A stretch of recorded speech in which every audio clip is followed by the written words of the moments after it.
Well, it's a rainy day here in Mount Gratu, Georgia.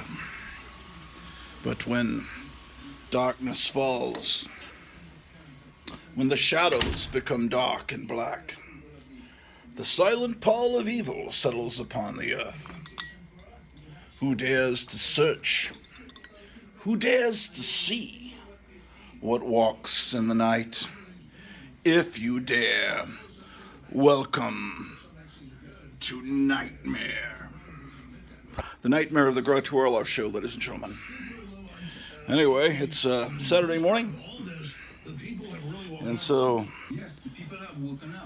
all I can say to that, ladies and gentlemen, Overture, curtains, lights. This is it, the night of nights.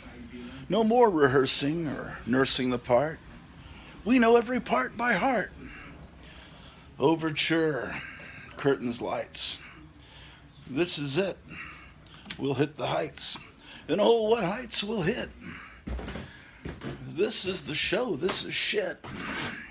Yes, ladies and gentlemen, I'll have a toast to our 400th subscriber. I think we're up to 408 now. Had a big celebration in the last episode. I wanted to show you something real quick. Here in the comic book room. I finally got things kind of organized, sort of. I'll show you. Try to get a wide shot here. See, this is the Bronze Age and up, like 1971 and up. And it goes, I start here and it goes down, down, down. What it says on the boxes is completely immaterial, though it's old writing. So this is pretty much all the modern comics I call Bronze Age modern. And I've got some comics over here, and then the Silver Age stuff is over here, all alphabetized. And then of course there's some stuff in the closet, in multiple closets, but this stuff in here is like, you got a bunch of boxes of Archie, and there's some Gold Key back there, and Disney, Harvey comics there, and this is one of those trick closets that has two entrances. So let's go over here. And here I've got all the Superboy and Legion of Superheroes, and the Micronauts are separated. I started to do this separation of things. And then I saw a video last night from Comic Crypt of Castle Hills in San Antonio, where he had all his Dave Stevens covers separate. And I thought, that's brilliant. Now I've got to go through, over here, see those 4 boxes there? It may wind up being 5. Those are all independent comics. So I think I had 98% of the comics that the Crypt Keeper showed. I have, because I was buying all those Dave Stevens comics. And here's, what is that? Classics Illustrated and Dennis the Menace. And there's Underground Comics there. Starting to get organized, but, and in here, I've got boxes of Famous Monsters, Vampirella, later Vampirella, 3 boxes of Mad. Still some things I've got to do, but it's gradually getting better, ladies and gentlemen. So this is something that was kind of a victory, because I had all these boxes laid out, and I was alphabetizing comics, and but now I've got to go through those and pull out all the Dave Stevens covers, because it really does. It is impressive. You need to watch that last episode when you just have all the. He showed there was a 3-issue series called Betty Page and the Nile. I never bought those. They have great covers. I don't know why I didn't buy those. Maybe the interior art wasn't. I don't understand why I didn't get those. Anyway, here's some stuff I've gotten lately. Sort of that needs to be filed. So this is The State of the World, this copy of Erie Publications, the complete covers. I got that from Gotham City Comics and Collectibles in Mesa, Arizona. And I ordered a bunch of acrylic paint and brushes. I got this whole brush set, and I just found it here. I couldn't find it when I was doing the painting, so I used an older brush. But I think it came out fine. I'll show you that in a minute. This is where I broadcast on the 4-Color Fossils show. So, yeah, things are not in perfect order by any means, but it's starting to get a lot better. Starting to build back better, like our idol Klaus Schwab has told us all to do. I haven't started eating bugs yet, but I think I'll start that later today. So, this is the 3rd floor living room, and this is where I was organizing all those boxes. There's still some boxes in here. A lot of independent comics I've got to sort. And these 2 boxes here are DC War comics that I separated. Let me show you. I've got some of Graphic Man's wonderful collage comic book covers up on the wall. But yeah, this is the way things are. Is Drew in here? Hey, Drew. Drew the dog is on the guest bed. She's already kicked off the bedspreads. It's a nice rainy day, isn't it, Drew? You keep on sleeping. I didn't mean to wake you up. That's the guest bedroom. My wife doesn't like it when Drew the dog sleeps on the guest bed. And I keep saying I'm going to close the door and keep her from getting in there. But she likes that bed so much she hasn't even had her breakfast yet. She's just hanging out in there. All right, today we're going to... well, it's a wonderful day, actually. In a few hours, Right Side Broadcasting will go live on Rumble. And I'll watch everyone filing in to the Donald Trump rally. I don't know, every time there's a Donald Trump rally, it's like an all-day event for me. I love it. Like, who would have ever thought in the 70s and 80s, I guess Donald Trump was on the cover of every People magazine and National Enquirer. And I always thought, he's just an asshole. And now I love him. Never would have believed that. Now I can't wait to see his rally tonight at 7. As you guys unsubscribe, some of you might be doing that. I'm watching Alex Jones. That's forbidden. You're not supposed to do that. Don't let anybody know that. But anyway, ladies and gentlemen, it's the Gratu Orloff Show. So, anyway, let's see what we can do. Oh, let me show you what I'm trading to Gotham City Comics. This is one of these blank covers for Madballs versus Garbage Pail Kids. So I think this was an exclusive to Gotham City Comics. I'm not sure. Anyway, I was very upset that I'd missed that Erie Publications, the complete covers, and also I'd missed out on the reprints of Tales of Suspense, with all the ads in it, where Hawkeye first appeared. And I'd missed out on the Detective Comics 27 reprint. And, the Amazing Spider-Man Annual #1 reprint from 1964, since there's no comic stores around here. I have to drive about 91 miles to get to a comic store, really. Which is doable. In fact, there's a comic convention comic and toy convention next week in Des Moines on the 24th, and there's a half-price bookstore 13 minutes away from that convention, so I'm tempted to go and film it for the show. But anyway, so he sent me those and a bunch of cool comics in trade for me painting this cover for him. So he sent an extra one for me, so this is what it looked like before. And let me show you what the final result is. I did this yesterday morning, and if you like this, I need to make some money, and if you don't have any money, I'll probably work for in trade for comics like I did with Gotham City Comics.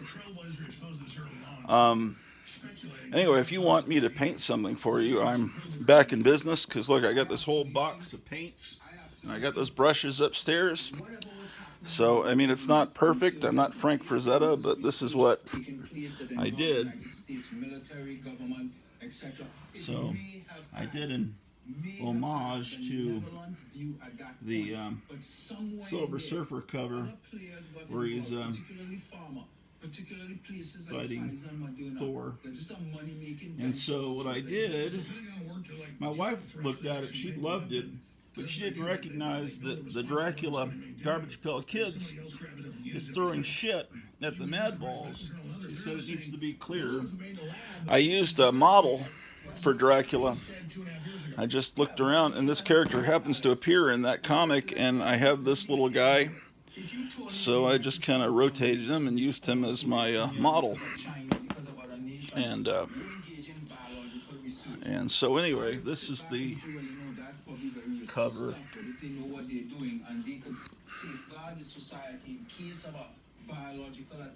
Let's see.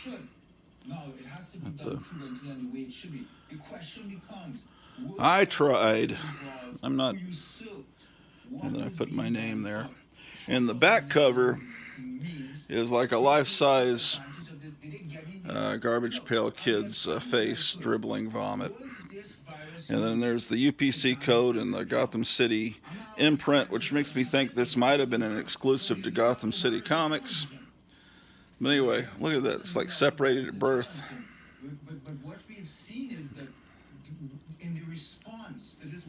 Let's get this lined up. That as long as you protected the elderly and the vulnerable in society, even with this initial Wuhan strain, you protect them properly. Whatever. Anyway, so I got to get that to him. I guess I'll get that shipped out Monday morning. All right, let's turn the sound down on Alex Jones a little bit. So probably it's about 10, maybe about 11 or 12, the right side broadcasting will start. So we got lots of stuff to look. Whoa! I'm still mastering this tripod that was sent to me so graciously by Captain Strangelove.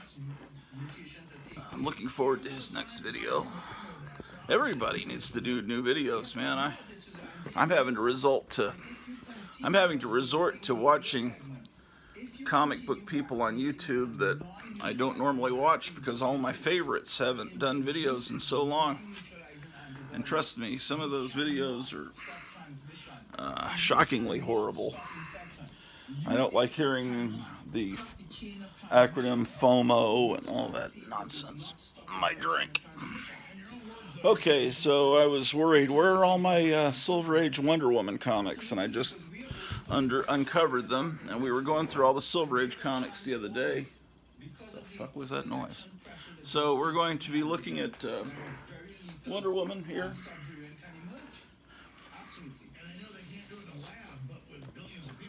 Yeah, sure are.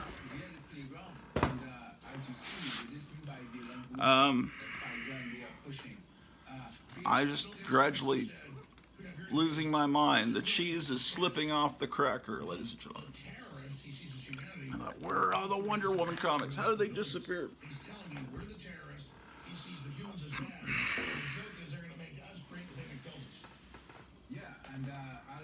Well, I just saw on Facebook that a friend of mine from the old country, I met him in a comic store.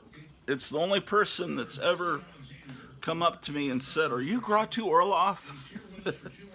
So I met him through this show. It's the only person I've ever met that recognized me.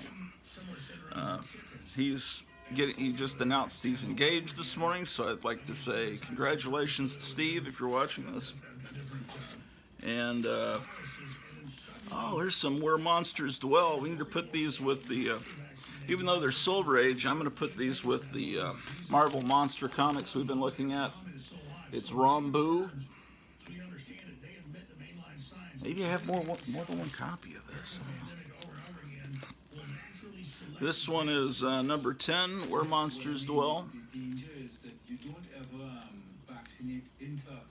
These are in these bags I got in the late 80s called My Lights. Now everybody's got My Lights too. Sounds like a disease, doesn't it? Everybody's got My Lights too. I hope there's something you can get for that. I don't even want to say that word that starts with V anymore. It might upset YouTube that I've mentioned that word. Just like, how does Sesame Street handle it? There's like one letter in the alphabet that can't be mentioned on YouTube, you know. So the episode brought to you by that particular letter that comes after P, it's just not mentionable anymore. And then are they going to cut out all those segments in the James Bond movies where the weapons branch presents all the little goodies to James Bond? But Donald Trump's been mentioning that letter or references to it a lot lately, so it's so interesting to be involved in historical times. Terrifying too. Okay, it's 12 o'clock, the witching hour. This is a DC horror comic. So this is about the same time period. Marvel was reprinting monster comics from the 50s, and DC was, with Joe Orlando's guidance, was basically creating a new EC tamed down and not, well, I wouldn't say it's, the art was great, but I mean, it didn't have the great twist endings that EC had. I need another box, man. Hold on one moment. Yeah, we're going to be looking at Marvel magazines today, too.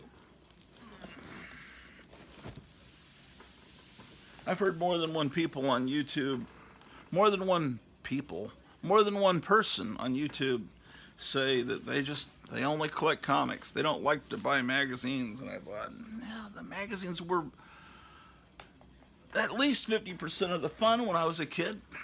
And, you know, it's just to each their own, I guess. But I've got to convince Steve Night Tiger that he says, I don't want to go down that rabbit hole, but maybe if I show enough magazines, he'll start buying them too. Of course, he's very fixated on preserving Golden Age comics, which is a very noble thing to do, because Golden Age comics are they should be in a museum. And there needs to be new custodians for these Golden Age comics, and then hopefully a new generation will come along and preserve this stuff.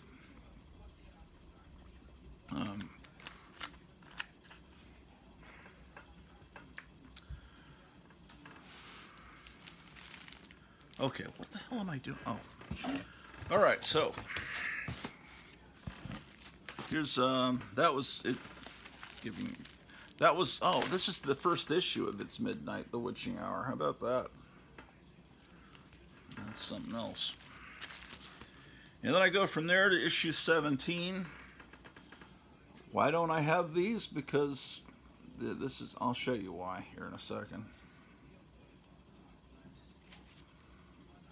Look, they're having a witches' coven meeting. This is the first copy that I bought as a kid, and this is number 21, and actually this one is my childhood copy, I can tell.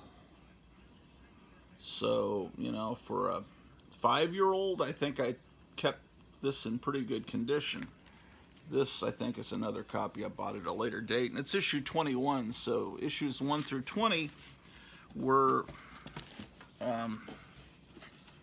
came out kind of before my time, slightly before my time. And why haven't I filled in all of those issues before 21. I fill in 2 of them because you don't see them very often. And only in the last few years has mail order become an option, and I don't know why I haven't done it. I have no excuse.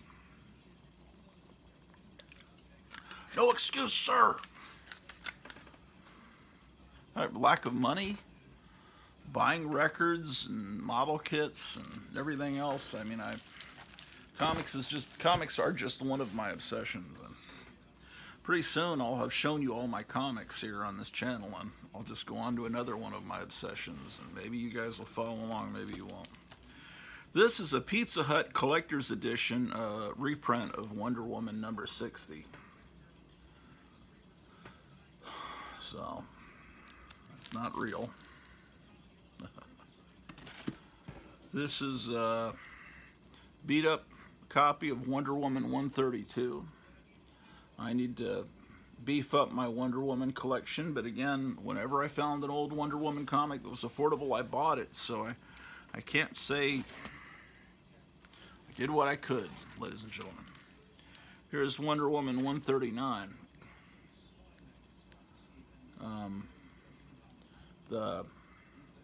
She didn't have boots at this point. She had these more Greek-looking, I don't know what you call these Greek-looking shoes.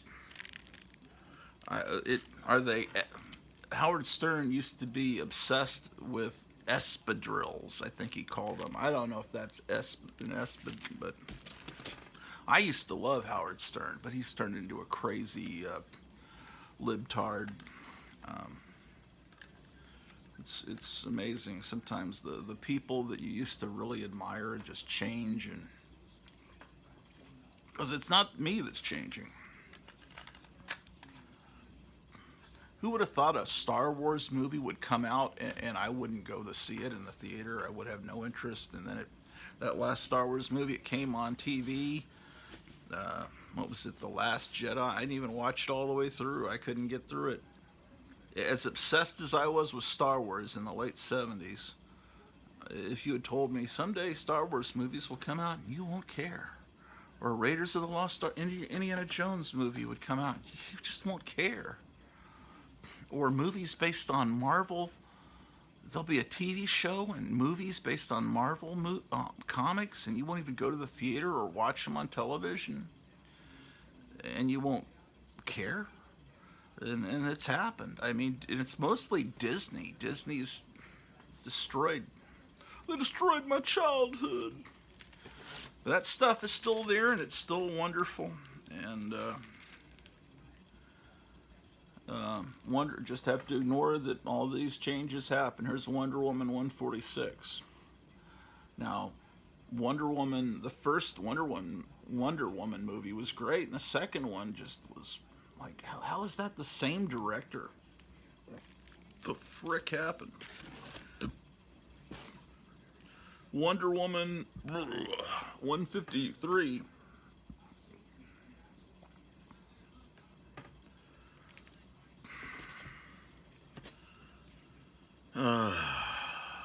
These are out of order. What in the name of heck? What? Okay, here's 147. Looks like those posters you used to get in the mail from the Evangelical Society showing the Book of Revelations. You know, you'd need to go to some seminar. That looks like something right out of the Book of Revelations there. It's like a Gilgamesh's head and wings and a lion body. 146. 147. Damn it. Okay. Here's 151. Oh, what a great cover. This is why comics are wonderful. Little old gooey monster me wants Wonder Girl mine to be. Shades of Pluto, have you got the wrong rhyme? Okay, this thing's in love with Wonder Girl. That's fucking phenomenal. Incredible. No wonder I was so upset that these books were missing. What is going on here? Okay, so then 153, the one I showed you should be, and then what does that say? My glasses. Out here. 155, this is one of those great covers. This is definitely a book to put on your wall. I forgot they had Wonder Girl and Wonder Tot. And, you know, for a while, Wonder Girl was supposed to be Wonder Woman when she was younger, like Superboy, and then she became a separate person. Great Hera, Wonder Woman still doesn't realize she's marrying a monster. Looks like Dr. Fauci, doesn't it? Okay, 156. The cool thing about these 60s, yeah, here it is.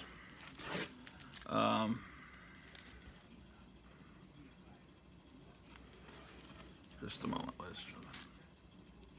Okay, I think at this point, Wonder Woman went back to the 1940s, to the World War II era. This is a very wordy cover. It says, "Comics Golden Age returns more dazzling than ever. Let me go, I must tell the truth. Now at last, for the first time since the Golden Age of comics, the only true secret origin of the mighty Amazon Wonder Woman.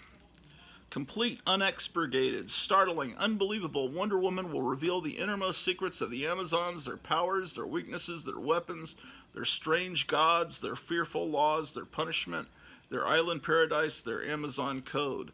A DC first, another great collector's item." I don't know. Is there another? Can you think of another candidate where words are more than half of the cover? 159.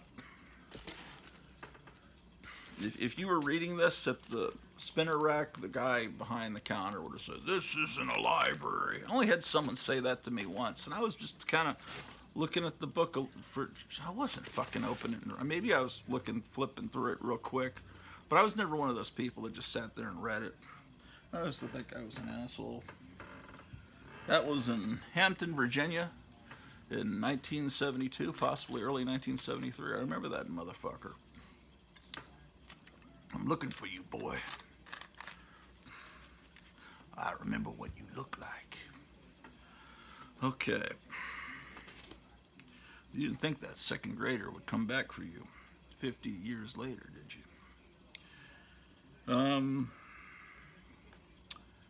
Wonder Woman 160. Now, see, the cheetah was supposed to be a woman in a cheetah outfit. But now she's actually half cheetah, which was what they had in that last Wonder Woman movie. I don't like change. Keep it the way it is. Reminds me of Poison Ivy and the band The Cramps. Oh, I talked to my friend Gerald last night. He called me.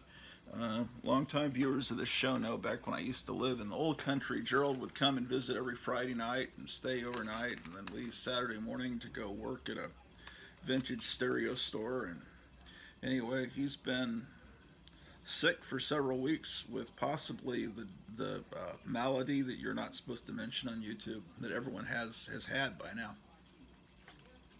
I'm not sure if I had it. I might have. I don't know. Who knows? I had a cold once.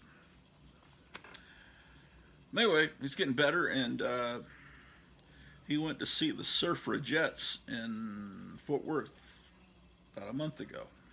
And he bought an album, the Suffragettes album, and had them autograph it for me, and he's going to mail it to me.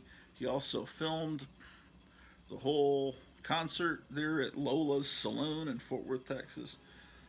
But he doesn't know how to put it up on YouTube. He's trying to put it onto a DVD and mail it to me.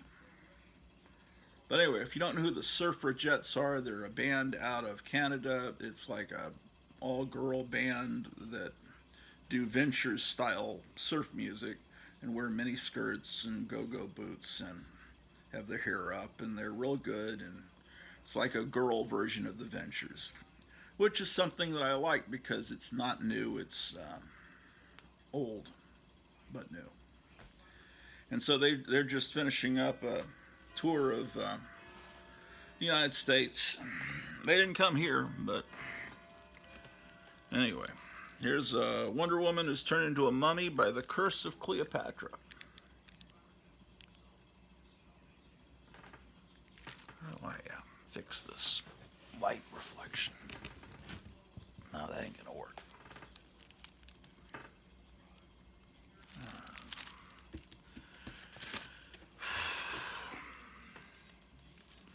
Yeah, 162. So they're still in their they're still in their World War II Golden Age mode. I don't know at what point they switch back to stories set in modern times. But, you'd still see Wonder Woman in Justice League of America as the Wonder Woman of today. And then if you bought the Wonder Woman comic, you'd see her back in World War II, since she's immortal, all that stuff. And, even if she wasn't immortal, she wouldn't be that much older, because when these comics were coming out, World War II had only ended 20 years before, She'd be in her 40s, I guess. Here's 167.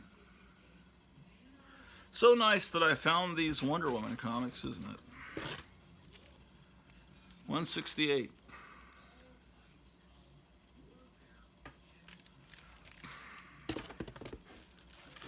$169.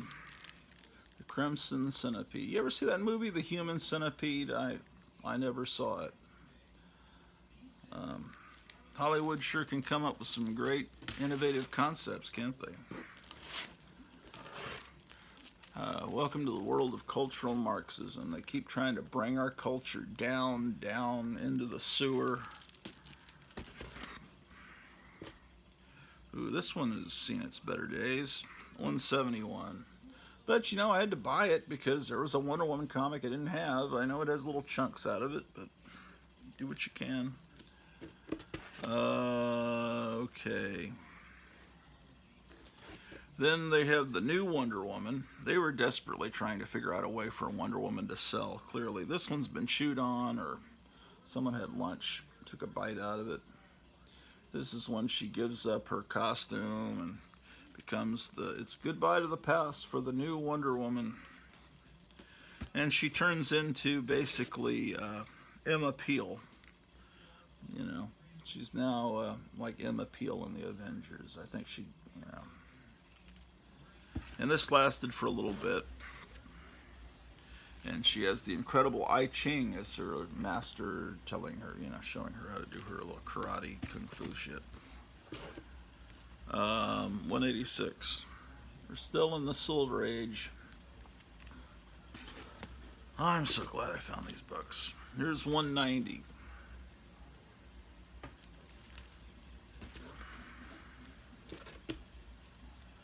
Do you remember when I changed from the old Wonder Woman to the new, and why? Back in that's 191. Yes, sure is. Here's another copy in a little bit better shape.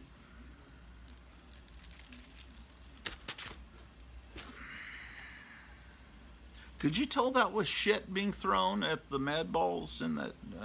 Comment down below. Maybe I need to alter it with some map pencils or something. I don't know how I can. I'm not used to drawing shit.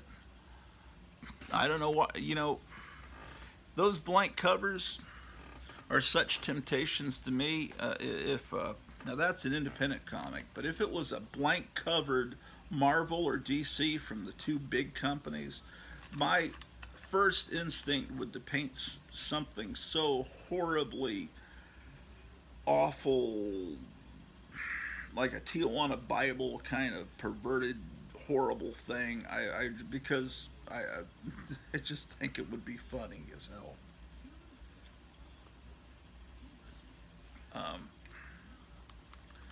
But if you want your comics defaced, you can send them here to me. We can negotiate a price, or send me some comics. You know what comics I need because you've seen all my comics, and See, I've got all kinds of holes in my collection. Here's 196. I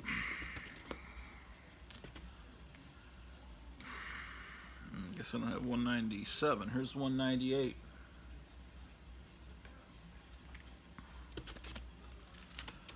Ooh, 199. I always like this cover. It's kind of like how is this a Wonder Woman cover? It looks like it should be on the cover of one of the horror comics, like House of Mystery or something, or The Secrets of Sinister House or something. Here's another copy. But this is when DC had horror on all their titles covers because, gee, I guess I have 3 copies of it. And then here's 200 again. You would never think this is a cover of a Wonder Woman comic or that's Wonder Woman. It just looks, if I just cut off the Wonder Woman title, you think it's House of Secrets or something. All right, here's the beginning of the world's finest. 117. Now, this is a great era. That's the real Batwoman, not the one that they made the CW show about. That's the kind of monster I like. Damn, this is just fantastic. World's Finest, 117, still 10 cents.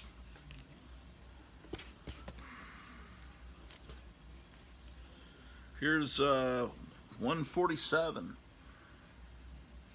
This is a great time period, not just for comics, but in American history.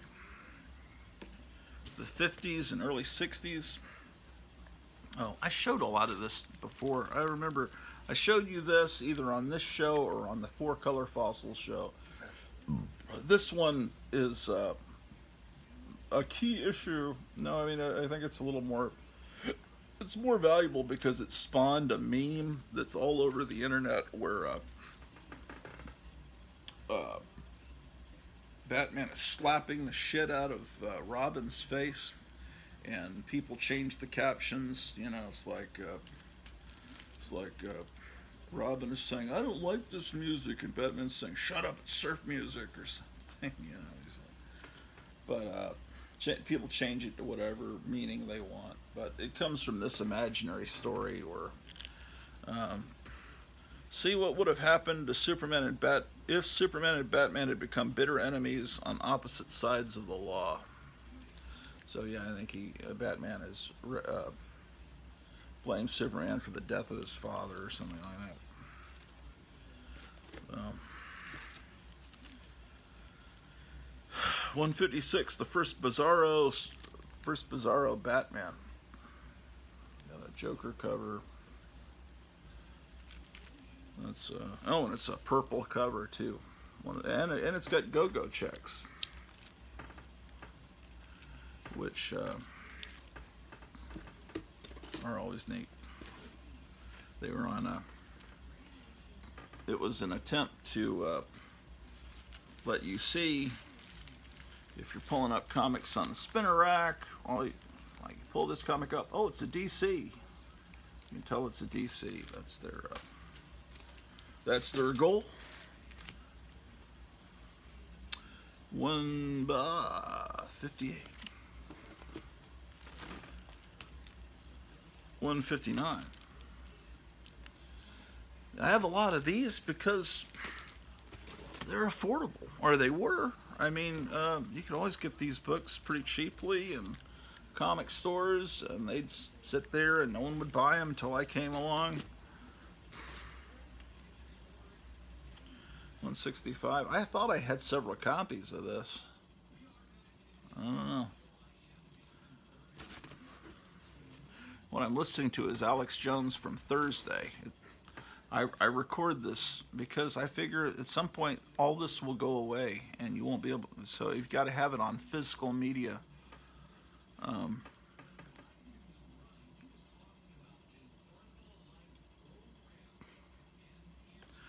We had a security system put in from ADT, and we stupidly had these little Google boxes put in that respond to the doorbell and let us see who's at the door and all this shit. But they're attached to Google, and Google is the most evil thing in the world. Hey Google, play the sound of a thunderstorm. Let's see if it does it. Google, play the sound of a thunderstorm. See, it does it. You hear that? That means it's listening to me at all times. Isn't that makes you feel good, huh? And then they just found out that Facebook was turning over the names of anyone that on Facebook questioned the last choosing that starts with E in 2000. If you questioned it on Facebook, they turned over your name to the government. It's nice, huh? 170.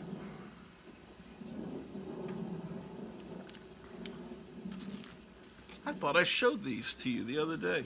Oh, I think... What the fuck is going on? I showed you this the other day, so what's the fucking deal with these Wonder Woman comics? Maybe I have 2 copies of this? I don't know. Yeah, I think I do, actually. So I got to get these World's Finest organized. 179.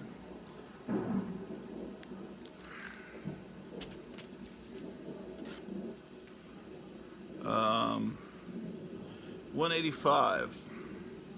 Man, they're always fighting.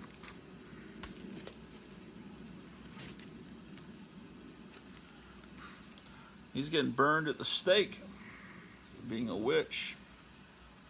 The Demon Superman.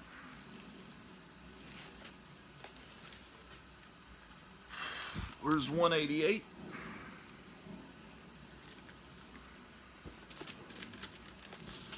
Two more and we'll be done with this box and I can get it back into the comic room. 191. I brought all these down in the elevator. Boy, that was a great thing because see all those boxes I showed you at the beginning of the episode? There were like 36 boxes, I believe, stacked up there. I had to stoop over and organize them all in that room, and then I had to carry them all into the next room. And long boxes are heavy. They're heavy, man. Heavy. Where's the lid to this? Oh. Did I mention it's the Garage Warlord show, ladies and gentlemen?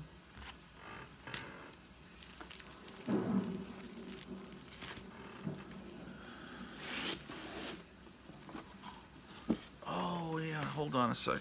Oh, mother.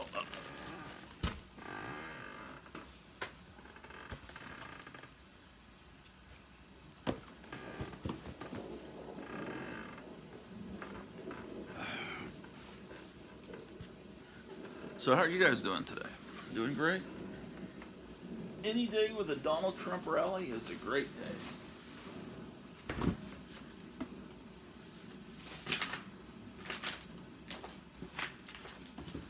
Kellogg's best to you. At one time in our past, this would have been a time that kids were eating cereal, watching cartoons. Saturday morning was such a wonderful time, but those times are gone.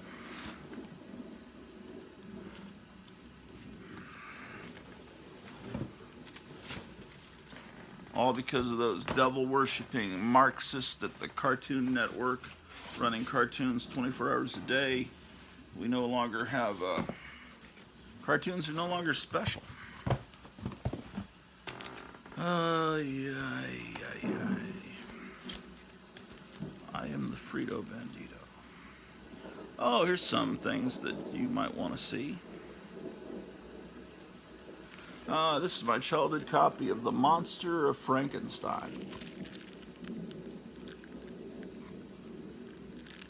Now, Marvel made some changes to what Frankenstein's monster looks like because you can't make him look like the Universal Monsters Frankenstein. How wonderful. Here's issue 2. Bride of Frankenstein. Mike Plug was an assistant to Will Eisner. You can see the Will Eisner influence. Here's Revenge, issue 3 of The Monster of Frankenstein. Issue 4.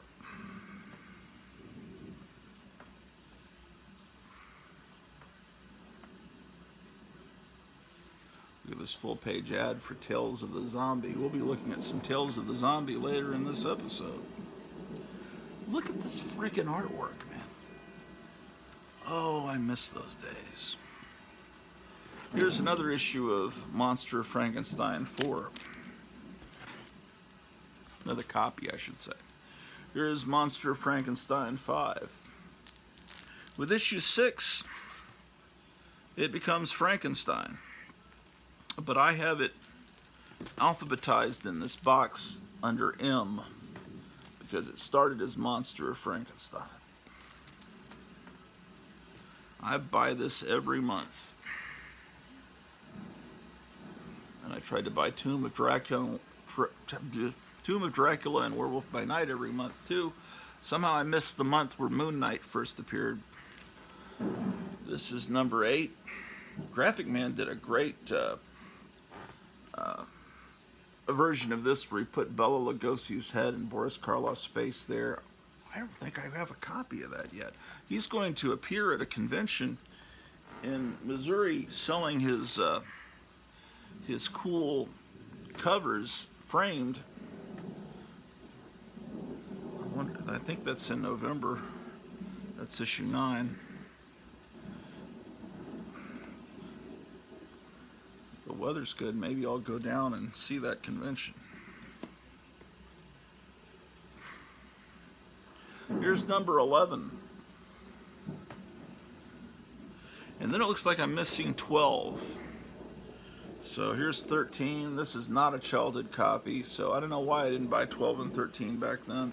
See, it's got a spine roll. It's got all kinds of damage that I would not have subjected a comic to back then. Of course, who does the art in this? Val Mayrick with Jack Abel doing inks. The artwork is great, but no, it's great, but it's just not as good as the Mike Plug art. Jack Abel, I do believe, is Howard Stern's cousin or uncle. I'm pretty sure. Here's another one that is not my childhood copy, issue 14.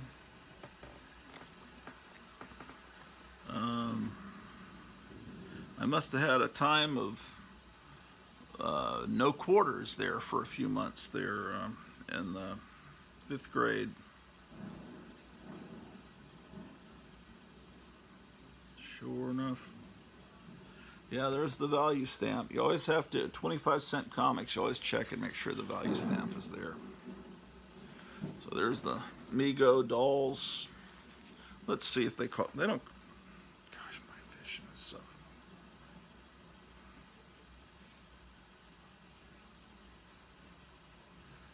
They don't really call them anything. The term action figure had not come into vogue then. I mean, technically they're dolls. It just dolls sounds like a girl word, you know. So.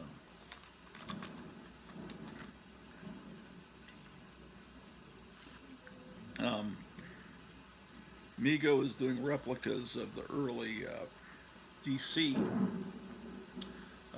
superheroes that came out in '72, including the Batman that had the cowl that would come off.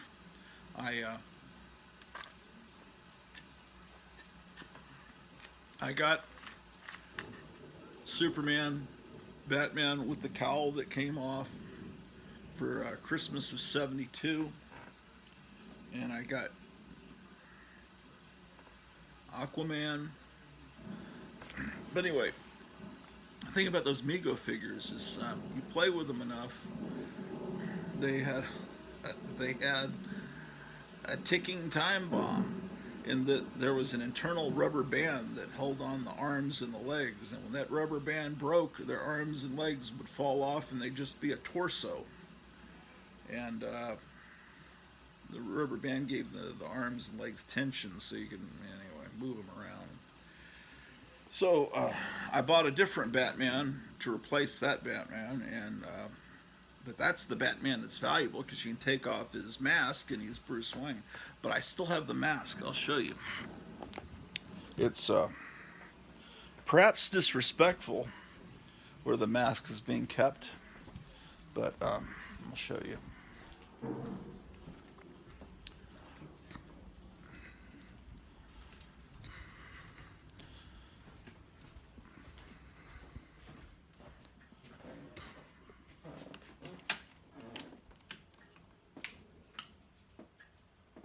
We got some light bulbs that I need to replace.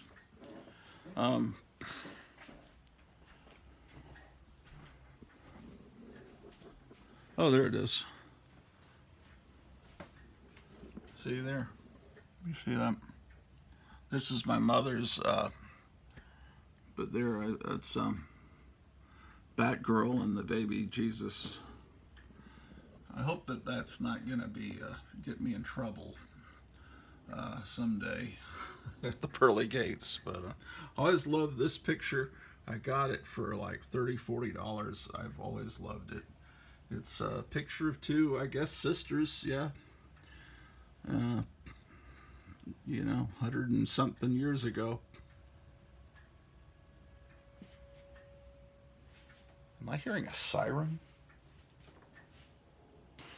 Maybe it's coming from the Google box.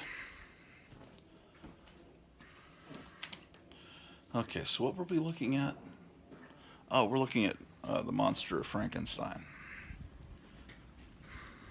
See, I have a thing for Frankenstein.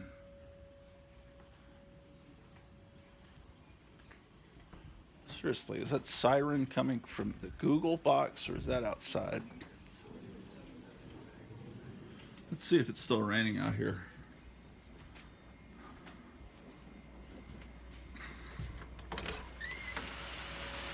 Yeah, another rainy day in Georgia.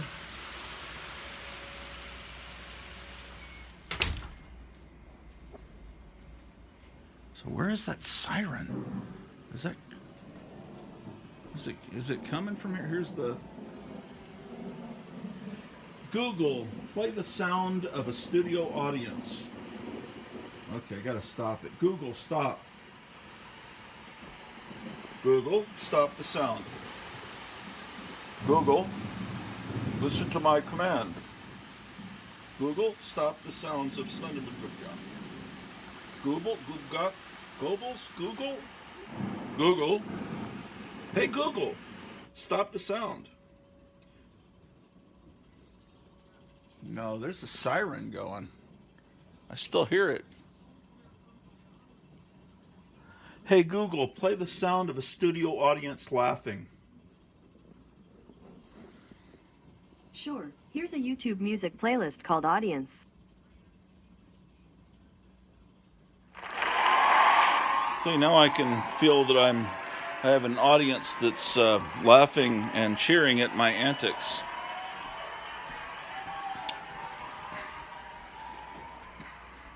Let's see if I can hear this siren out here. You hear that?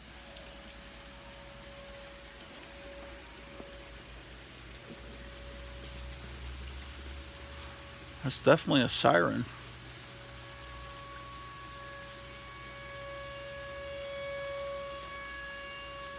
The fuck? What the fuck is that, man? This is not tornado weather.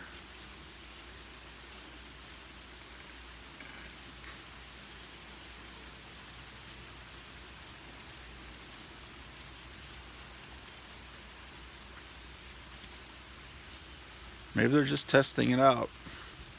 Usually, back in the old country and here, I think they test the sirens out on Wednesday, like the second Wednesday of every month or something like that. Oh well, who knows what that was.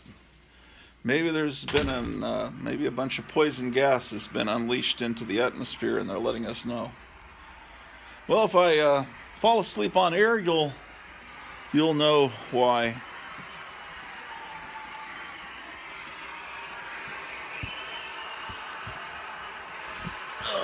Okay. Thank you, ladies and gentlemen. And now for my next amazing.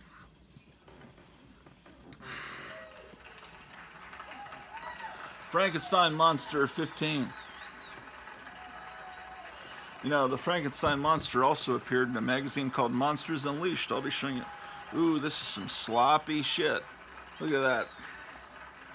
Drawing art that big. I mean, it's kind of cool. I'm not complaining, but I like the mid 60s Marvel where they have like 6-9 panels on every page and with dense dialogue. These panels are too big. It's like a modern comic. I'm not knocking it. Ooh, this is pretty cool. That's better. There aren't many words though in this book. I like more words. Yeah, it's still Val Mayrick. I like his art. But I think he must have been in a rush on this comic. I don't know. Could be. Look at that. How about that? That's 15. Here's 16. Look at this great cover.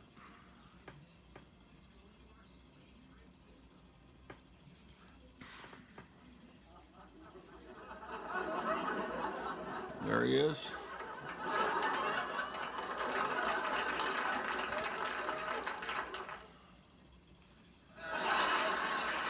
When comics were 25 cents. Great time. Oh, see, this one is not my childhood copy. It's missing a value stamp. This is the problem. On the back, it doesn't affect the art, but it does affect the subscription ad. Oh, I love Count Dante. I need to do research on Count Dante, who was the deadliest man alive. Count Dante is the undefeated Supreme Grand Master of the Fighting Arts. Count Dante won the World Overall Fighting Arts Championship Master and Expert divisions after defeating the world's top masters of judo, boxing, wrestling, kung fu, karate, aikido, etc. in death matches. On August 1st, 1967, the World Federation of Fighting Arts crowned the Count the world's deadliest fighting arts champion and master. Now the world's deadliest fighting secrets can be yours. The Black Dragon Fighting Society. So this is aimed at kids that are picked on because they read Frankenstein Monster. They can become a deadly master of the martial arts. Here's 17.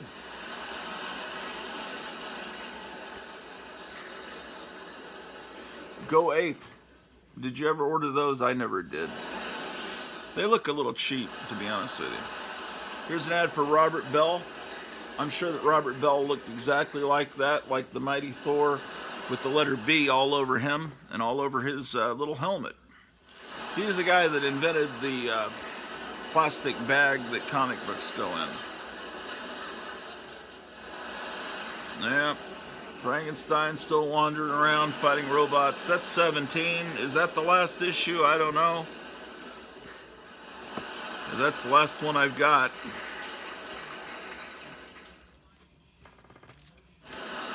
All right. So much for that.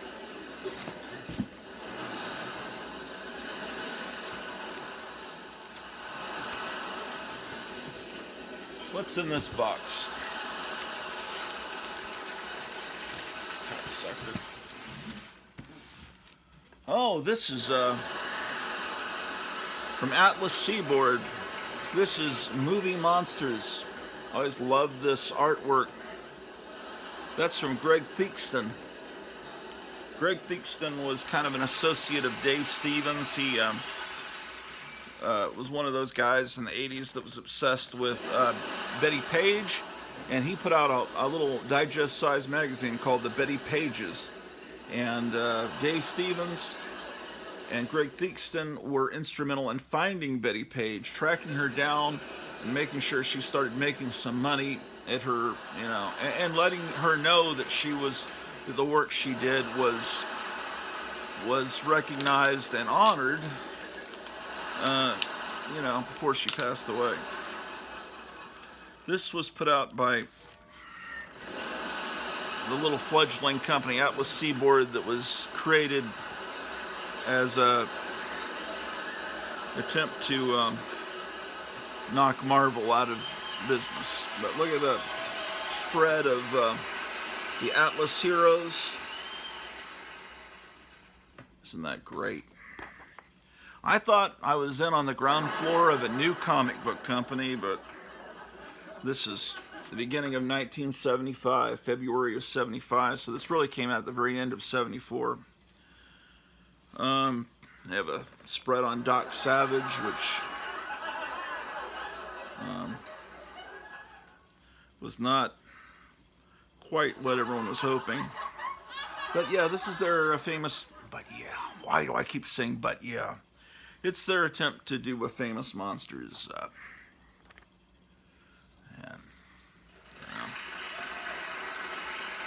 It's fantastic. Frank N. Stein.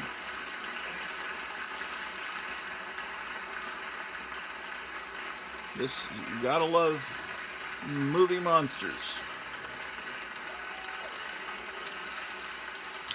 Marvel had Monsters of the Movies. That was their imitation of Famous Monsters. And this is their imitation.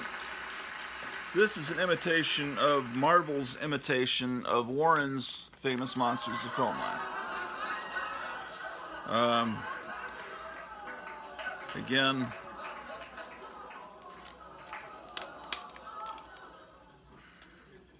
publisher of Marvel wanted his son to take over when he retired, and instead they put Stan Lee in. So he said, fuck Marvel, I will create my own rival company and I'll just run Marvel out of business. And didn't work, but they did produce some cool magazines. Here's Shriek, another monster magazine from the 60s. Shriek. I have several copies of Shriek. I think it only lasted 2 or 3 issues. But I'm trying to get everything organized, and I don't know. I don't know if that sound.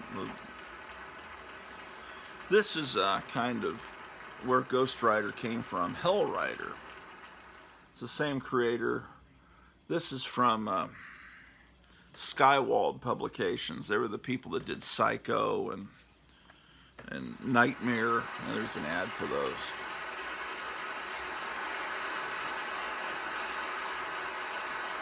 Ride on.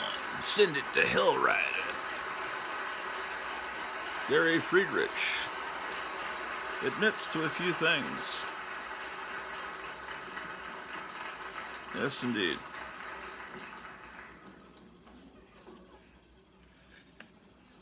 I think this has been reprinted by Guandanaland if you want to.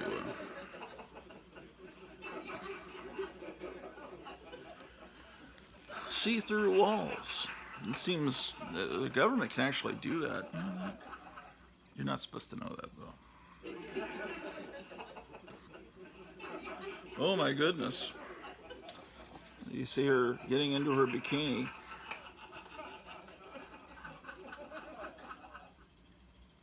And scratching a guy's eyes out. Blood on their spokes. The Wild Bunch. Yeah, it's a pretty fucking cool magazine. I don't know how many issues came out of Hell Rider. This is the only one I've got. Look at this cool artwork. Hell Rider. This is it's October 71 issue. This is a modern monster magazine, Monster Scene, made to look like an old magazine. That's a Basil Gogos modern painting. Well, Basil Gogos passed away, but that's, when I mean 2007 is modern to me. You see, now Monster magazines are printed on slick paper. This is something you would have probably found at Barnes and Noble, maybe at a comic store that was cool, but most comic stores can't sell things like this. Ironically, the coolest magazines out, like just a minute.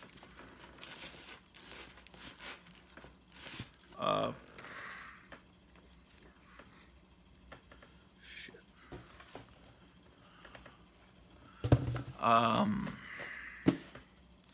Comic book artist, alter ego, shit.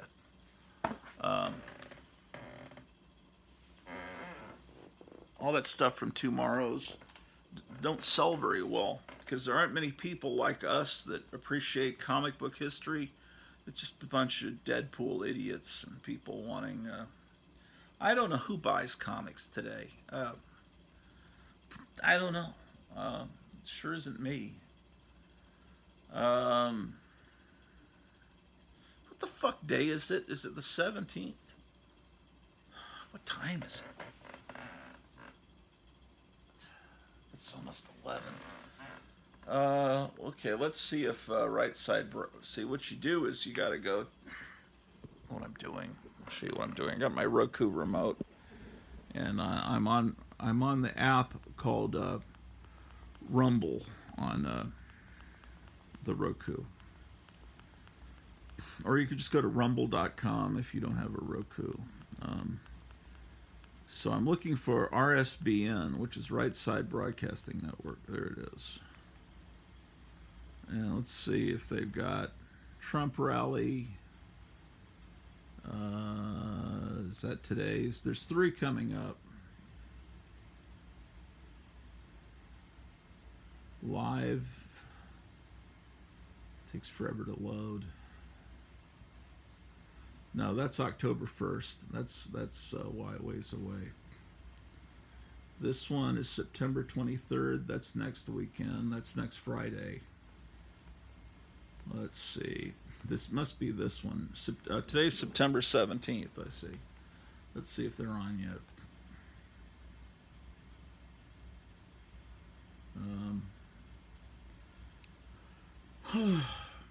So yeah, Monsters changed my life. I think the expression is monster kid. In Youngstown, Ohio is where the rally will be tonight. So I'll just leave that going. All right.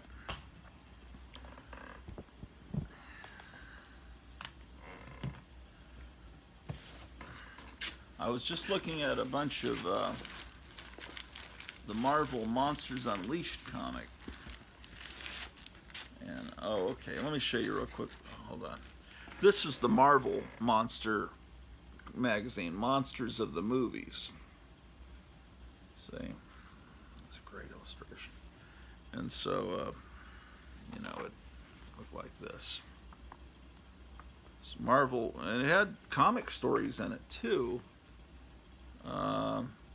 The Demon, the Devourer. This has Barry Smith as the artist, and it had these things with these little funny things with captions. That was the ugliest Frankenstein's monster ever. That's Darth Vader, actually, the guy that was under the mask. There's Dave Cockrum drawing King Kong. Yeah, okay, so that's what that is.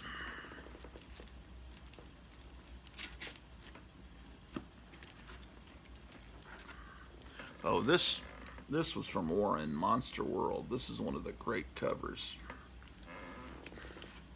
It was a companion magazine to Famous Monsters, but later they made it part of the run of Famous Monsters. It's very confusing.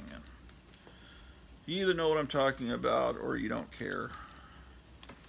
But the original magazine everyone's imitating was Famous Monsters of Filmland. That was the original thing.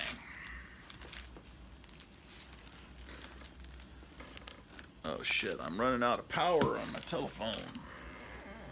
Where's the charging cable?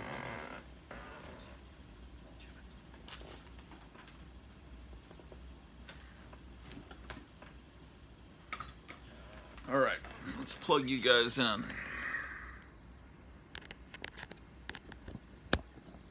Whoa. Alright, you still there? Not bad, bad.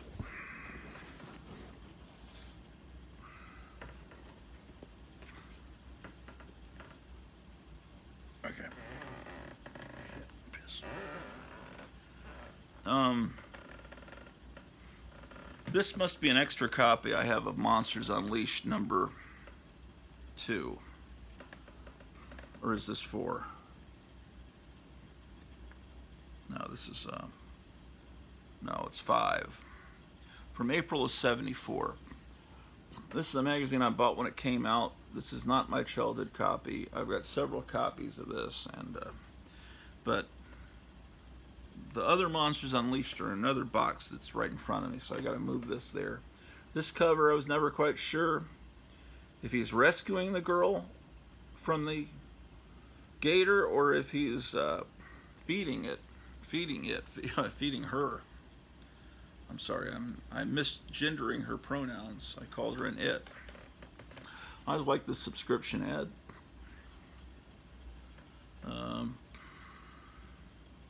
So Monsters Unleashed was basically like a creepy or eerie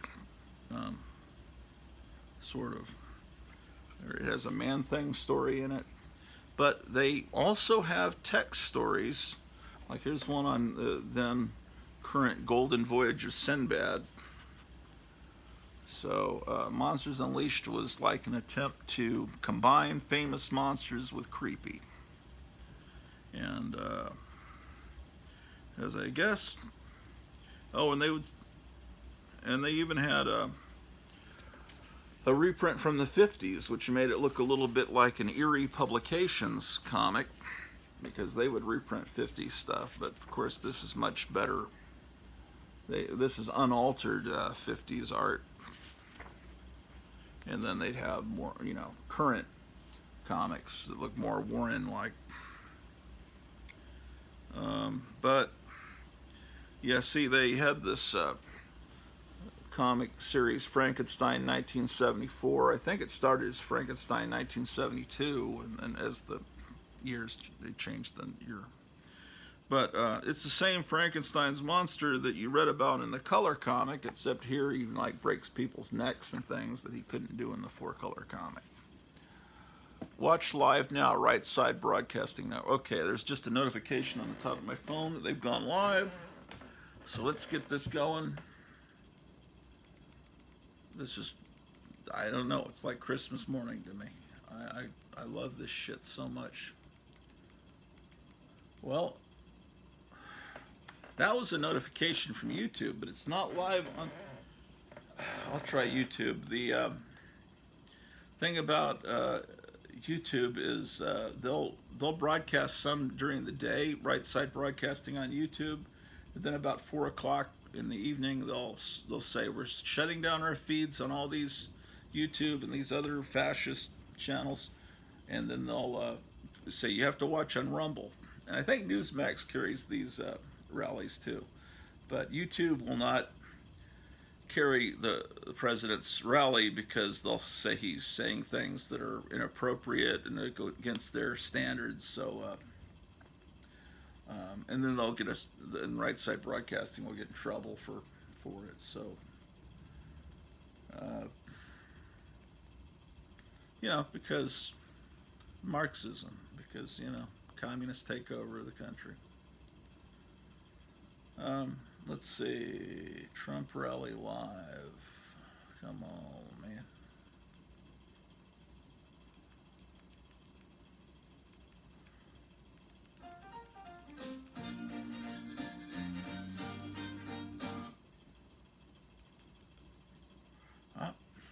No, they haven't gone live.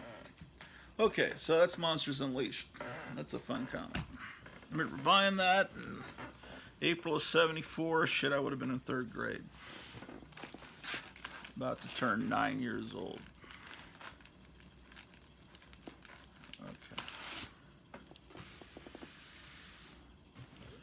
Let's see what's in this box down here. All right, here live here in There we go. Ohio. Christina Bob, Vanessa Broussard, Brian Glenn joining you. You got a live look at the crowd there, Christina. Big crowd here. It is a great crowd. If you are anywhere in Youngstown, Ohio, they're going to come out. Okay, what do we got here? And Vanessa, it looks like we have the perfect person to kick today's Some show copies off of Alter Ego magazine, back issue, Alter Ego. He's had a busy week, as you know. He's saying that the FBI took his phone, confiscated his phone. I'm sure he's going to be talking Here's about that some, here shortly. But yes, Youngstown, Ohio, perfect weather today. Copies of Creepy. I need to file these into another box. Here's the 1968 yearbook. It's a little loud. Camping out. So it's an energetic crowd. They're happy. They're excited. And of course, everyone has their phones out right now. This is another famous cover, number 32. Full day of coverage for you, but first, let's kick it off here with Mike Lindell here pre-show. Oh, Mike Lindell. Here's 41. Yeah, Mike Lindell's talking. They just raided him and stole his phone the other day. Okay. 3241. Okay, great. Okay, so these Alter Egos need to go in another box, so I know what to do with those. Change that lid. In the great days of United Technologies Corporation, and I just want to tell all of you that America is very grateful. Okay. What's this box? Thank you very much. I'd like you to come up and say a couple of words, if you might. Your company's going to come on up. Come on up, please. Come on up. Oh, these are more Marvel magazines.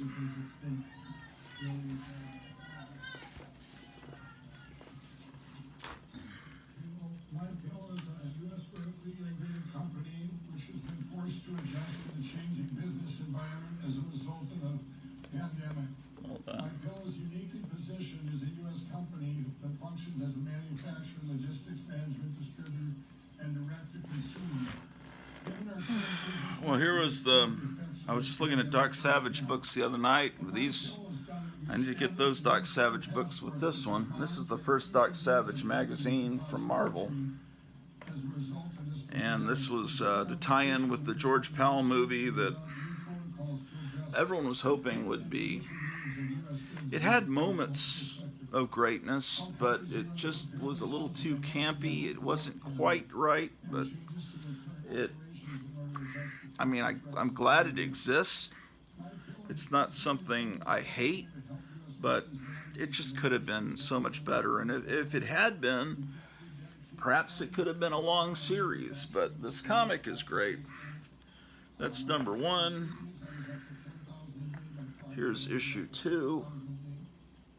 So I'm going to pull these out of the box and get them with the other Doc Savage books that I was showing up the other night on 4-Color Fossils, the great show from Graphic Man. And the Howard the Duck comic book was canceled, so they brought it back as a magazine. I hate the way the logo looks. It looks lame, but it's a cool cover if you don't look at the logo. But unfortunately, the movie that came out from George Lucas's studio kind of killed off interest in the character for several generations. Now it's starting to come back because he was in Guardians of the Galaxy briefly.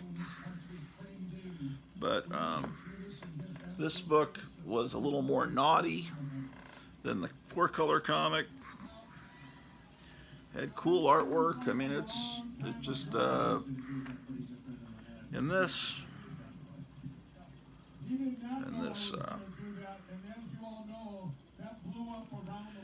this magazine, they were able to show that Howard and his girlfriend, that they share a bed together, and that it was a sexual relationship, and which they really didn't really mention in the comic too much, the color comic. Anyway, this was something that existed. There was one issue that I think there's one issue that is the more famous one. Look at that. Oh, I always hated this cover. It's like a where you take little scraps of paper and put them together to make a cover. Or they used to make us do this in art class. This kind of thing. It's lame.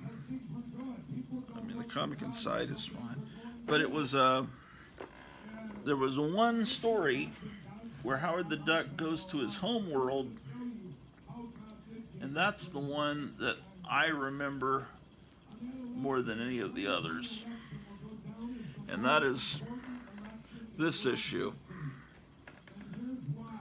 And if you have to just get one issue, which would be foolish, but if you have to, you'd get this issue, which is number 6, because this is where he goes back to Duck World.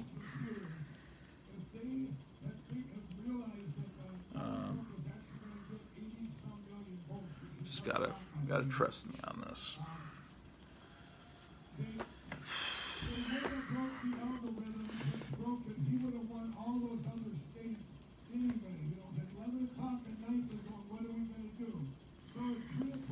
Yes, indeed.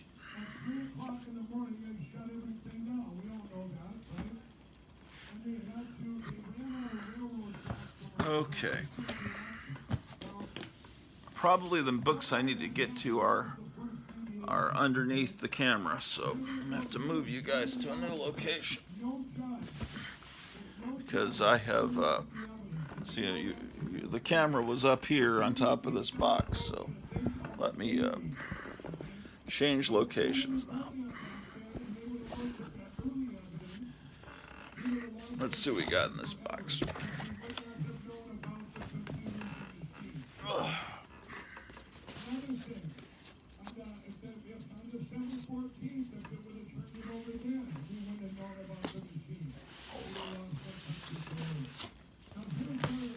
Oh yeah, you want to look at some Warlord comics? Micro. I separated them all into a short box.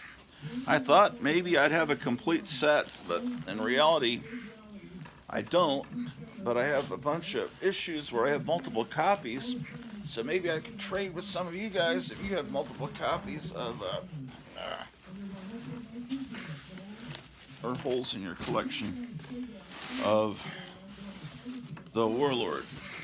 So let's look at these first. Let's see what we got here.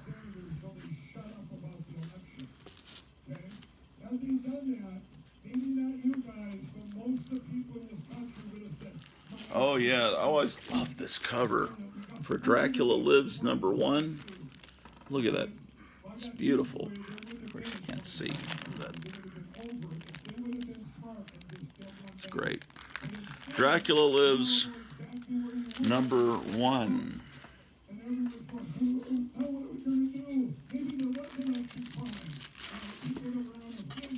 Here's Dracula Lives #2.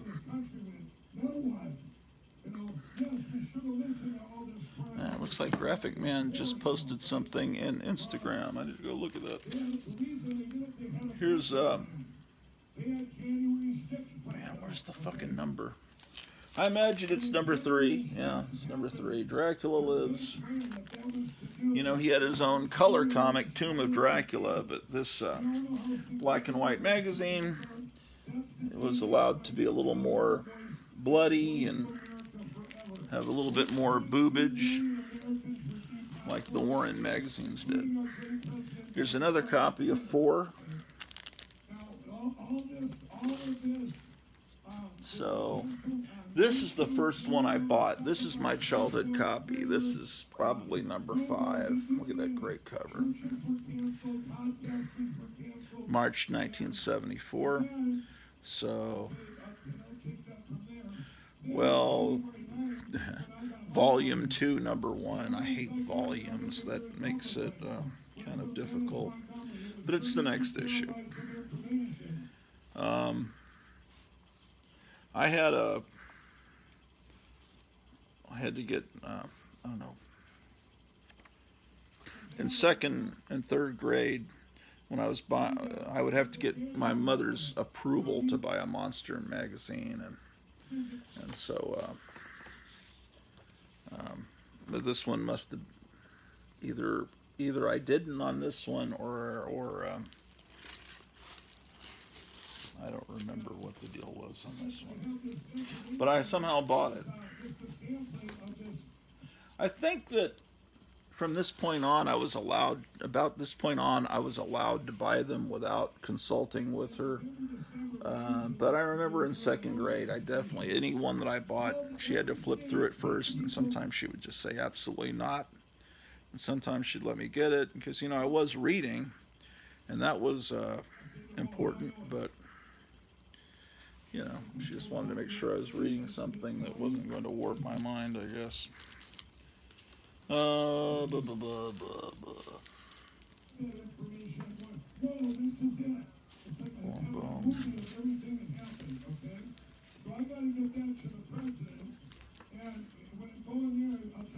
Here's number 11.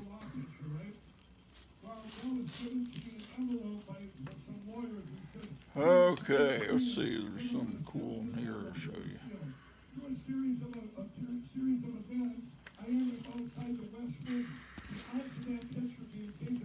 Here's what a great time, man. Living in San Antonio. I love San Antonio, and I was getting all these magazines I could find, but Warren magazines were hard for me to find at the local stores. But these, except for one time, we went into downtown San Antonio when I had to go to the dentist, and we were able to find Famous Monsters. And here's you see the Doc Savage poster back behind Dracula, who's being burned on Times Square. Now, the Haunt of Horror started as a little digest. Marvel put out a little digest pulp horror with text stories. And then they started Haunt of Horror as a magazine-sized horror comic magazine.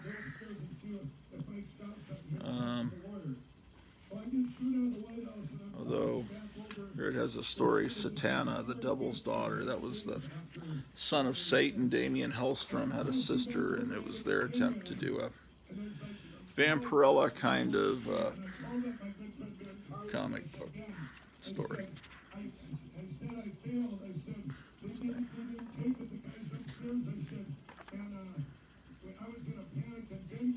And then they have a text story, too, about her.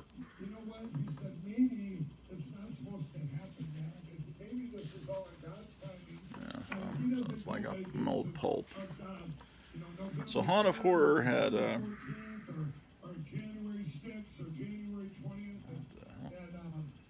have an interview about The Exorcist. I'm going to step in here real quickly and talk about our friends over at the Birch. Now inflation is at record highs. Yeah, see, The Exorcist was a big movie then, so they have all this devil possession shit going on. And it's not going to be a pretty picture, and it's really There's Haunt of Horror number 3. Proper policy or proper thinking.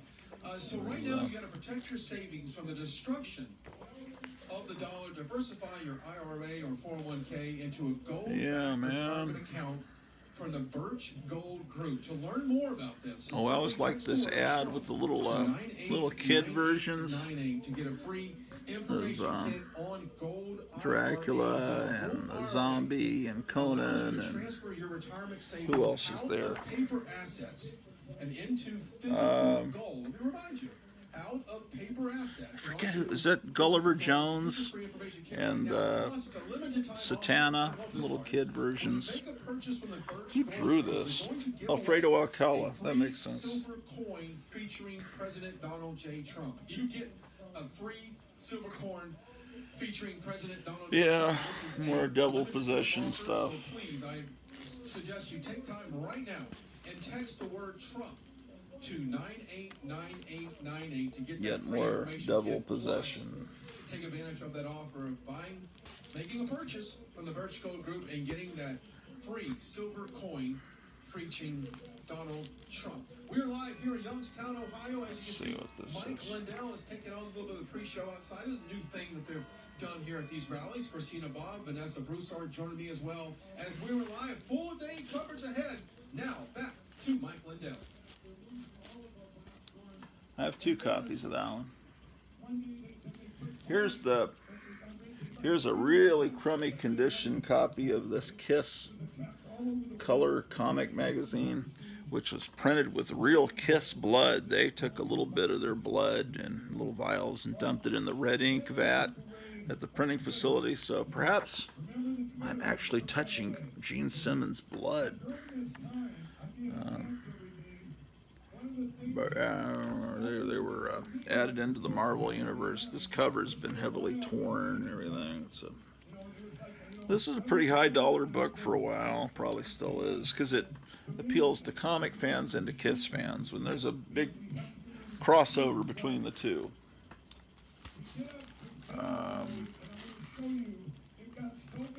Now, you keep buying what you like. You know, I like these kind of Vampirella, Satana, Lilith kind of characters, and this one is a high dollar book now, and I have 2 copies of it, and it somewhere in here is the first appearance of Rocket Raccoon, who was later in the Guardians of the Galaxy. Somewhere, not sure where, he's in here in one of the stories. But I didn't buy it for that. I didn't even know who Rocket Raccoon was. I was buying it for Satana. And then there's another evil girl imitation of Vampirella. This is Lilith, the daughter of Dracula. This is in The Haunt of Horror. Then they had Masters of Terror. This is a later period one with a horrible UPC code on it. So it's not as good, but it has stories. Whatever. Okay, this is the box I was looking for to put that Monsters Unleashed in. Because here's Monsters Unleashed number 1. I remember trying to buy this when I was in 2nd grade. My mother did not approve it. Look at the Gray Morrow cover. Gray Morrow. But it's, I showed this the other night on Graphic Man because this box was close by. Promotion of Tales of the Zombie. Here's a reprint of a 50s comic. I dated a girl in college that looked just like that.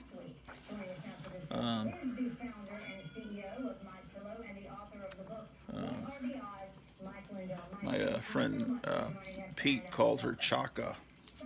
He thought she looked more like Chaka from Land of the Lost. Oh boy, those were the days, my friend. Okay, here's 2 with the Man-Thing.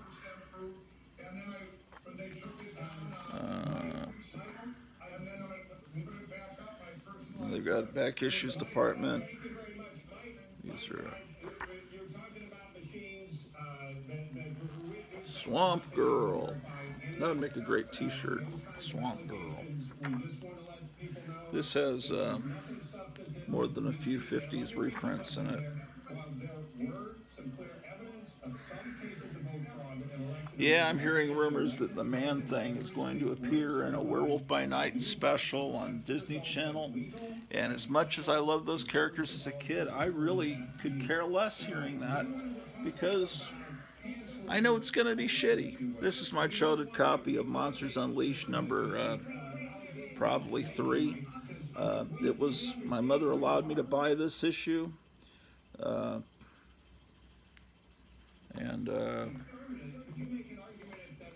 remember just marveling at these pictures of Frankenstein's monster.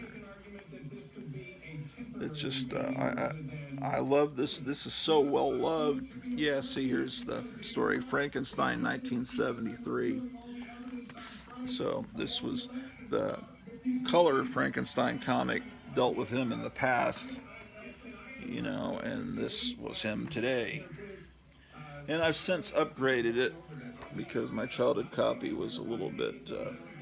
And there's another. Boris Vallejo did another cover for another monster magazine that looks almost identical to that. So I got that in Hampton, Virginia, and then we moved to San Antonio, and I remember buying this, the PX. I think at this point, I was so excited to get this. It's just like yesterday. Look at this Steranko thing about Gulliver Jones, first man on Mars. I love this shit so much.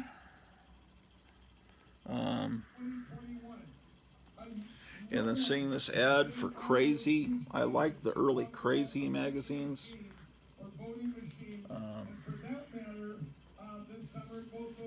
Okay. So let's get this Monsters Unleashed into this box. And see, I'm getting things organized. I am building back better as we go here. They changed the logo from that to that. I didn't like this one as much. I don't know. I mean, I guess it's better than nothing.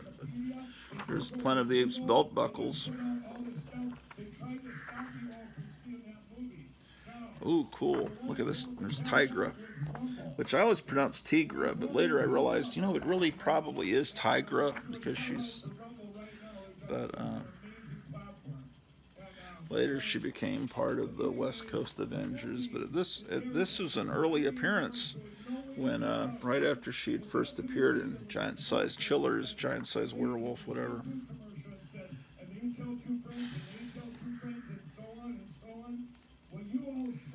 Mermaid action. Oh boy. God damn, these books are so great. Here's the Wendigo.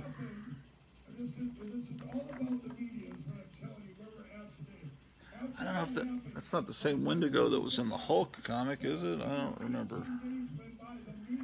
I've slept since then. Anyway. So again, they have continue with the adventures of Frankenstein's monster. Now it's Frankenstein 1974. 9, 10, 11.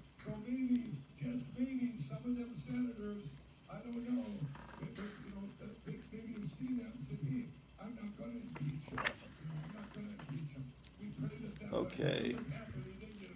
They went back to the original logo. I remember buying this at the HEB in San Antonio. This is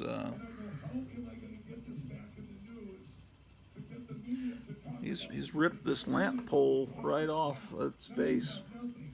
See.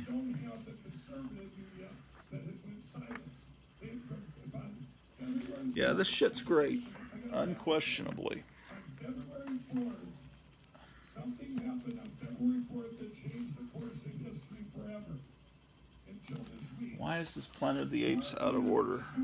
There's a Planet of the Apes that needs to be the rest of the Planet of the Apes. It's stuff getting out of order is creating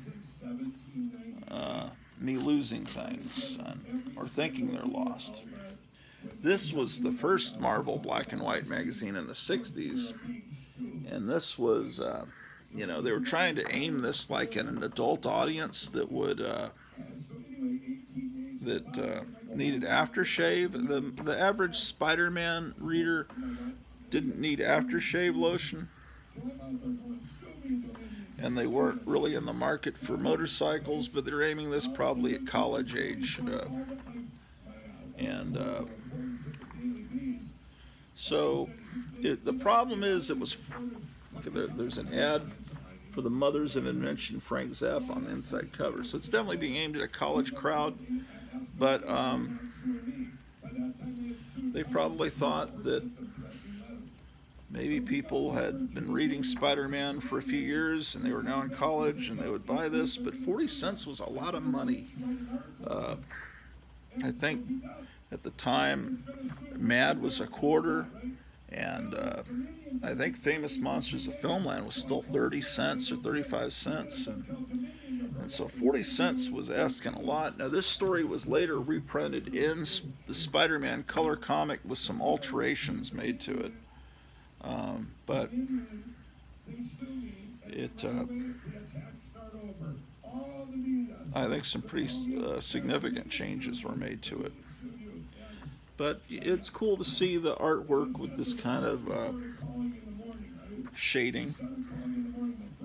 And it retells his origin in the back.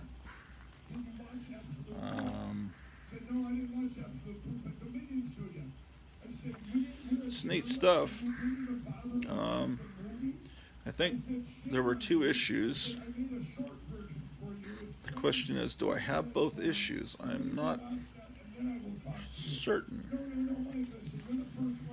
I think I do. It's like I'm losing my fucking mind. This is cool, the way they did the split face. Look at this Gwen Stacy dancing. Damn.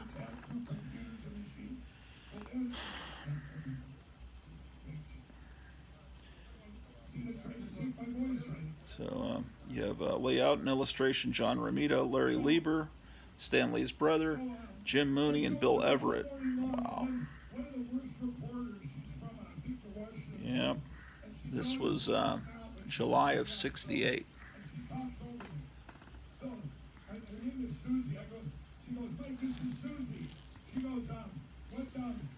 Here's Tales of the Zombie. This was a great comic.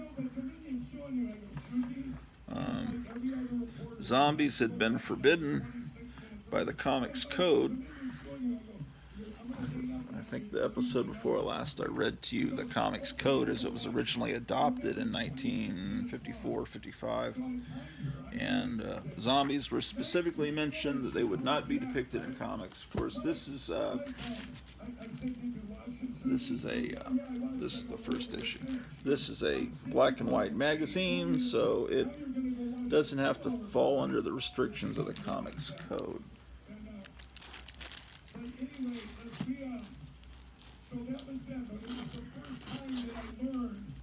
These covers are fantastic. Look at this Boris Vallejo cover. I'm so excited about this Donald Trump rally. And Mike Lindell is a hero, man.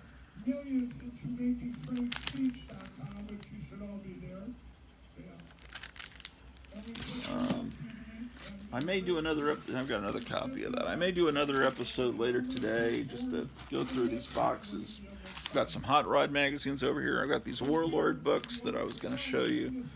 I'm not showing you everything here. I should, I guess. Where's Vampire Tales #1, man?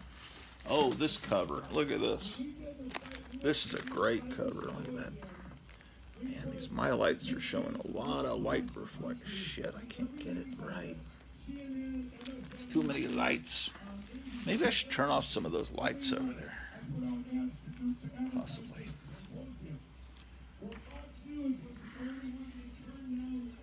This one doesn't have a bag on. Live here in Youngstown, Ohio, as you see the great Mike Lindell delivering a message before the crowd. But I want to stop and drop in here real quick. I'll show you some crazy magazines too. The first 10 issues or so were actually pretty warped. For a couple of weeks now, and they claim they make the world's best soap. Well, guess what? I can say they do. OldCountrySoap.com is the website. They use a very timeless. There was a Hulk color magazine, not color. Well, there was color later, but the black and white magazine was set in the early 60s or mid 60s, and it was. This is from about 76, 77, I'm guessing. Let me check. Right before the TV show came on, June of '78, later than I thought. But then the TV show took it over, and it became set in modern times, because this is #4 to be more like the TV show. That was the idea. Of soap. I just recently had the wildflower scent and the Have these cool little profiles of Your villains. skin very soft and smooth, and guess what? Clean. Yeah, it was a good time, these black and white magazines. Countrysoap.com. Take advantage It was of the special offer. Click on the the comics, but tab there. You click on it, drop down to RSBN. I wouldn't say slightly more adult. They just were a little bit appealed more to prurient interest, a little more. You know, they were just a little bit more. The women had a little bit less clothing, or a lot less clothing, and the violence was more extreme. And maybe someone said "damn" or "bastard" or something. It was like the difference between PG and maybe PG-13. You see the girl there doesn't have any clothing on, but the steam is covering the naughty bits. Look at this great illustration. Yeah, Boris Vallejo did some great covers for these Marvel magazines. Donald J. Trump takes the stage live from Youngstown, Ohio at 7 p.m. Back to Mike Lindell. But yeah, having said that, what's in this box?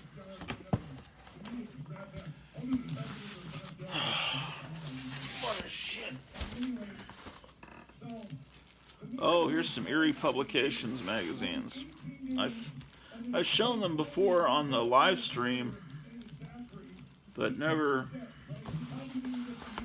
You get a little bit better picture quality on when you do the show without slipstream, or what is that thing called?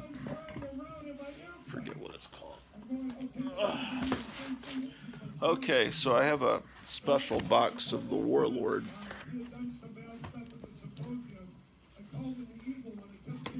Who first appeared in first issue special number 8.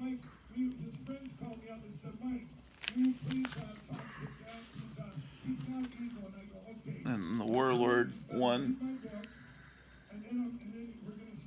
I mean, this is DC had the Edgar Rice Burroughs. Well, when this came out, did they still have Edgar Rice Burroughs? They were doing Tarzan, and they had the rights to the other characters created by Edgar Rice Burroughs, and they had a magazine called Weird Worlds, and it had Carson of Venus and John Carter of Warlord of Mars and David Ennis, but they didn't have individual titles. But this was like DC creating their own character that they didn't have to get the rights from anyone else to do, and he's very inspired by John Carter. He kind of looks like if Green Arrow was transported to some barbarian world. And it's the same artist, Mike Grell. So what am I missing here? So I went from issue 1 to 7. So that means I'm missing, unless they're in some other box that I'm always discovering boxes. This is another copy of issue 7. So it's from the 35-cent era, so this is a little bit later. Remember Shade the Changing Man, a Steve Ditko creation. Oh boy. Oh boy. That looks like blood. Wow. Unless I'm seeing something, it looks like blood. Usually when someone gets cut with a sword or something, or shot with a gun in Jonah Hex, you see black blood, or in Conan the Barbarian, you know. Here's number 8. Apparently the comics code thought it was okay as long as the blood was black. Even though someone is clearly being killed. That's 8. So I'm missing number 9. Here's number 10.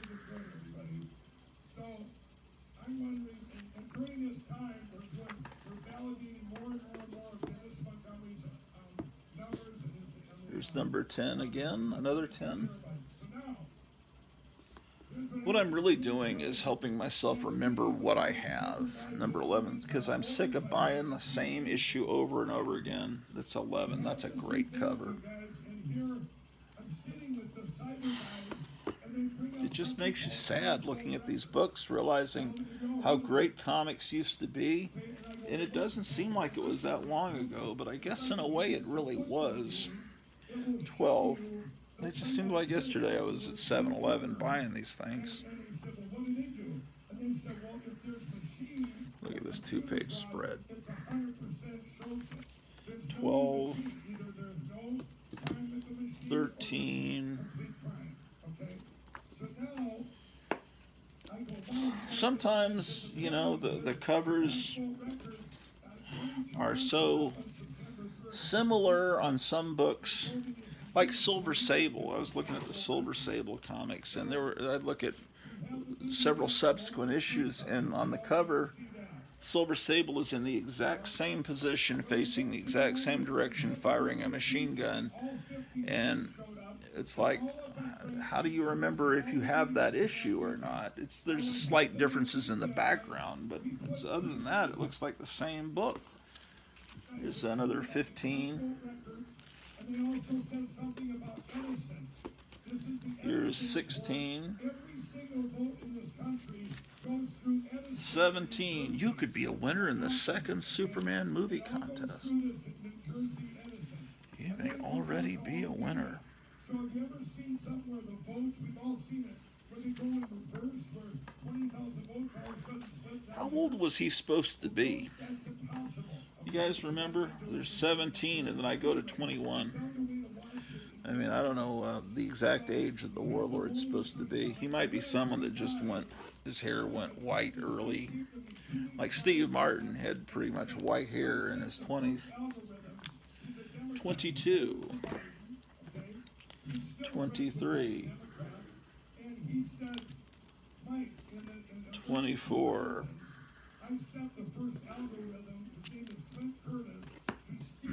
25. 26. Because this episode's probably going to end any second, let me show you what I'm talking about. There's a couple of issues of the Warlord that, where are they? If I can find them.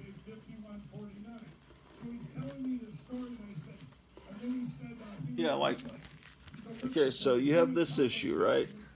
And this issue, are you really supposed to remember, do I have that issue, or is it this issue that I have? I mean, this is 108, this is 105, and this is 108. The covers are so similar. That's why most of you smart people have apps on your phone where you programmed in all the comics you have so that you don't make these mistakes. And I see Dr. Silver Age has a computer program that's so cool, where he has all of his what books he has and what condition they're at and what box they're in. It's like, wow, that's so efficient. But I don't know if that's attached to his phone. Probably he can pull that up on his phone, and if he's in a store or at a convention, he knows if he has that book or not. Okay, where the hell am I? Okay, so you saw that. You saw this one, right? This is 23.